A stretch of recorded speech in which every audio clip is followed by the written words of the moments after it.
Poncho de verano.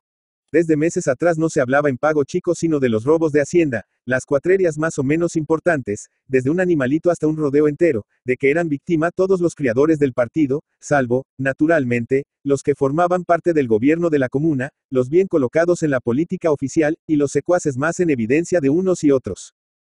La célebre botica de Silvestre era, como es lógico, centro obligado de todo el comentario, ardoroso e indignado si los hay, pues ya no se trataba únicamente de principios patrióticos, entraba en juego y de mala manera, el bolsillo de cada cual.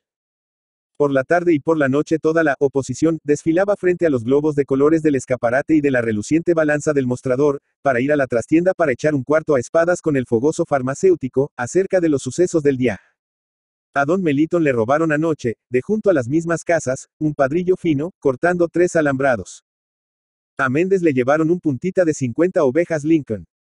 Fernández se encontró esta mañana con 15 novillos menos, en la tropa que estaba preparando. El comisario Barraba salió de madrugada con 2 vigilantes y el cabo, a hacer una recorrida. Aquí estallaban risas sofocadas, expresivos encogimientos de hombros, guiños maliciosos y acusadores. El mismo Jácer, el jefe de la cuadrilla, murmuraba Silvestre, afectando frialdad. Apoyaba Viera, el director de La Pampa, meneando la cabeza con desaliento. Cosas peores se han visto, y él no es muy trigo limpio que digamos. Él, gritaba don Ignacio, caudillo opositor. Todavía, es un peine que ni caspa deja. ¿Y cómo está pelechando el hombre? No hace mucho se compró la casa en que vive, ahora ha adquirido una quinta junto al arroyo. ¿De ande saca a tanta misa? Negocios no se le conocen, la subvención de la municipalidad no es cosa, y los 5 o 6 vigilantes que se come y no aparecen más que en las planillas, no dan pe a esos milagros. Él ha de mojar no más en los A, B, G, A, tos. Los otros grupos de independientes y opositores, explanaban el mismo tema y compartían la misma opinión. El gran cuatrero, pudiera o no pudiera probársele, era indudablemente el comisario Barraba, quién sabe si con la complicidad de otros funcionarios, pero, en cualquier caso, con su tolerancia. La corrupción del poder, como decía La Pampa, es tan contagiosa, que cuando invade a un cuerpo, no deja un solo miembro libre, y luego sigue transmitiéndose alrededor, de tal manera, que todos vienen a quedar infestados, si se descuidan. Ah, si te diera yo a vos alguna coima, y veríamos, refunfuñaba el señor comisario, para sus grandes bigotes. Entretanto, el escándalo y la indignación pública iban subiendo de punto. Ya no era únicamente La Pampa la que revelaba y consideraba los robos de Hacienda, pintando a Pago Chico como una cueva de ladrones. Los periódicos de la capital, informados por parte interesada, comenzaron también a poner el grito en el cielo, espantados de que tales cosas ocurrieran en la primera provincia argentina, mientras el gobierno, llamado a velar por los intereses generales, se hacía el sueco al clamor creciente de los despojados, convirtiéndose en encubridor y fomentador de bandoleros. Aunque la superioridad continuará sin inmutarse, sorda como una tapia y muda como una piedra, Barraba comenzó a sentir sus recelos. Hay que hacer algo, se decía, multiplicando sus inútiles salidas en persecución de cuatreros y vagabundos, incomodado por las irónicas sonrisas y los ademanes burlescos con que ya se le atrevían los vecinos al verlo pasar. Sí, peroraba don Ignacio una noche en la botica, cuatrero es cualquiera, cuatreros somos todos, como lo he negar. Los mismos peones que tengo, mañana irán y me robarán Hacienda. Pero mientras estén en mi casa no, porque les parecería demasiado ruinda. El vecino roba al vecino en cuantito se mesturan los animales, o a gatas tienen ocasión. Roba el que pasa sin mala intención por su campo, si tiene hambre y está solo y le da gana de comerse una lengua vaca o un lindo asado de cordero. Le roba el paisano Aragán que vive con permiso, en el ranchujo que alza en un rincón de su campo, y que con 4 o 5 vacas tiene carne toda la vida, y con una majadita de 40 o 50 ovejas vende casi más lana y más cueros que usted. Y sabe pea que tiene animales. Va, si le dan trabajo. Tiene pío el derecho a la marca y las señales, 81, con que se apropia de todo lo orejano que le cae cerca. Le roba el alcalde, que ya comienza a ser autoridad, y no tiene miedo que lo castiguen. Y por lo consiguiente, las demás autoridades. Pero esto es Sierra Morena. Clamó el doctor Pérez y Cucto, exagerando aún su acento español. Y el gobierno de la provincia de Beria. Ya le he dicho, interrumpió don Ignacio, que el gobierno no tiene columna más fuerte que el cuatrero, ya sea de profesión, ya por pura volada de aficionado. Los cuatreros son sus primeros partidarios. Esos son los que eligen los electores, los diputados, los municipales. Esos son los que sostienen, junto con los vigilantes, a la autoridad del pago, y de ahí el mismo gobierno. Y a pagarles, el gobierno los deja vivir es natural. En tiempo de elección les hace dar plata, pero como no puede estar dándoles el año entero, los contempla cuando comienzan a robar otra vez. Todos apoyaron. El doctor Pérez y Cueto se había quedado meditabundo. De pronto alzó la cabeza y dijo con énfasis, recalcando mucho las palabras. Esa especie de connaturalización con el cuatrerismo, que lo convierte casi en una tendencia espontánea y general, debe tener y tiene sin duda su explicación sociológica.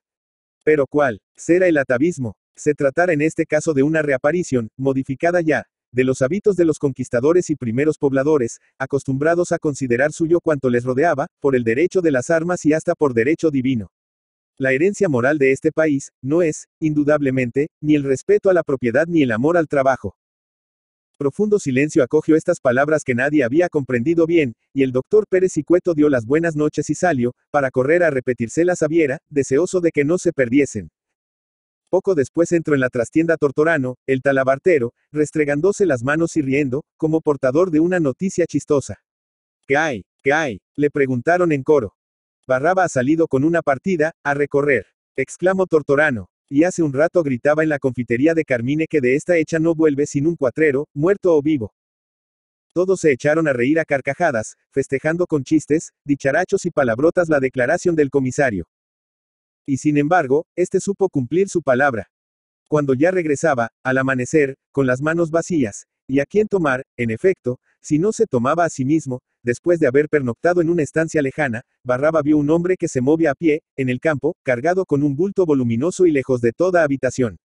El individuo iba hundiéndose en la niebla, todavía espesa, de una hondonada, junto al arroyo medio oculto por las grandes matas de cortadera. Barraba, entrando en sospechas, espoleó el caballo para reunírsele. Su buena estrella. Cuando lo alcanzó no pudo ni quiso retener un sonoro terno, mitad de cólera, mitad de alegría. Ah, Nejo, al fin caíste. El hombre iba cargado con un hermoso costillar bien gordo y un cuero de vaca recién desollado. Iba sin duda a esconderlo en alguna cueva de las barrancas del arroyo, pues, ya de día claro, no era prudente andar con aquella carga, a vista y paciencia de quien acertará a pasar por allí. Al oír el bozarrón del comisario que se le echaba encima a rienda suelta, tiró cuero y costillar y trató de correr a ocultarse entre un alto fachinal que allí cerca entretejía su impenetrable espesura. Pero Barraba, más listo, le cortó el paso con una hábil evolución. Ah, eras vos, exclamó al ver enfrente a Segundo, pobre paisano viejo, cargado de familia, que se ganaba miserablemente la vida haciendo pequeños trabajos sueltos. Con Q eras vos, indino, canalla, hijuna. Toma, sinvergüenza, ladrón, bandido. Y haciendo girar el caballo en estrecho círculo alrededor de Segundo, descargóle una lluvia de rebencazos por la cabeza, por la espalda, por el pecho, por la cara. Bañado en sangre, tembloroso y humilde, el otro apenas atinaba a murmurar. Señor comisario, señor comisario. Los vigilantes se reunieron al turbulento grupo y quisieron mojar también, dando algunos lazazos al matrero, tomado infragante. Pero Barraba, celoso de sus funciones de verdugo, los hizo apartar y siguió azotando hasta que se le cansó, más que la mano el rebenque. Segundo había quedado en tierra, y resollaba fuerte, angustiosamente, pero sin quejarse. Tenía el cuerpo cruzado de rayas rojas en todas direcciones, la mejilla derecha cortada por la lonja, y de las narices le brotaba un caño de sangre. A ver, llévenlo en ancas. Tenemos que llegar temprano a darles una buena lección. Lleven el cuero también, gritó el comisario. Y apretando las piernas a su caballo enardecido por la brega, tomó a todo galope en dirección a Pago Chico, que no estaba lejos ya. Segundo, bamboleándose en la grupa del caballo de un vigilante, con una nube en los ojos, la cabeza trastornada y los miembros molidos, balbucia, por la Virgen Santa. Por la Virgen Santa. El agente, fastidiado por aquella dolorosa y continua letaña, volvióse por fin colérico. ¿De qué te quejas? Tienes lo que mereces y nada más. ¿A qué andas robando animales? Segundo hizo un esfuerzo. Era la primera vez, murmuró, la primera. Encontré esa vaquillona muerta. Mandinga me tento. La cuerie, pero es la primera vez, por estas. Y poniendo las manos en cruz, se las besaba. Ya te entenderás con el juez. Lo cues a mí, mani. No me vengas con agachadas, che. El sol comenzaba materialmente a rajar la tierra cuando llegaron a la comisaría, bañados en sudor hombres y caballos. La naturaleza entera parecía jadear bajo los rayos de plomo y el viento del norte, cargado de arena quemaba como el alito de la boca de un horno. Las hojas de los árboles, achicharradas, crujían al agitarse, como pedazos de papel. Pago Chico entero estaba metido en su casa. El comisario, en la oficina, se refrescaba con una pantalla, en mangas de camisa, tomando mate amargo que asentaba con un traguito de ginebra, pía el calor. Había llegado mucho antes que su escolta, montada en inservibles matungos patrias, más inservibles aún con aquella temperatura torrida. Ahí está el preso, le anunció el asistente, cuadrándosele. Bueno, que le pongan el cuero de poncho, y lo hagan pasear por la plaza hasta nueva orden, gritó Barraba. La plaza era, como es sabido, un inmenso terreno de 2 manzanas, sin un árbol, sin una planta, sin una matita de pasto, en que el sol derramaba torrentes de fuego, como si quisiera convertir en ladrillo aquella tierra plana e igual, desolada y estéril. El comisario salió en mangas de camisa, con el mate en la mano, a presenciar el cumplimiento de su orden. El cuero, fresco y blando, fue desdoblado. Con un cuchillo isósceles en el centro un tajo de unos 35 centímetros de largo. Segundo fue conducido al patio, donde se ejecutaba esta operación. Casi no podía tenerse en pie. Lo obligaron a meter la cabeza por el boquete del cuero, y uno de los agentes alisó con cuidado los pliegues, ajustándolos al cuerpo. Lindo poncho fresco, de verano, exclamó Barraba, chanceándose alegre y amablemente. Los que estaban en el patio, y sobre todo el escribiente Benito, aquel que era más bruto que un par de botas, festejaron el chiste del superior, riendo con más o menos estrepito. Según la jerarquía. Segundo callaba, sin darse cuenta aún de lo que iba a suceder. Por delante y por detrás, el improvisado poncho llegabale a los pies. A ambos lados, partiendo de los hombros, se abría como una especie de esclavina. Bueno, marche, mandó el comisario, y con centinela a la vista. Que no se pare, y si se para, dele lazazo no más. El viejo salió tropezando, seguido por un vigilante. Cruzaron la calle, entraron en la plaza y comenzó el paseo. En los primeros momentos, las cosas no anduvieron demasiado mal. Uno que otro vecino, asomado por casualidad, y viendo el insólito aspecto del hombre vestido con tan extraño poncho, se apresuró a inquirir de qué se trataba. La noticia cundió. Entreabriéronse puertas y ventanas, dejáronse ver cabezas de hombres, mujeres y niños. Un rato después comenzaron a formarse grupos en las aceras con sombra, y a volar comentarios de unos a otros. Es segundo.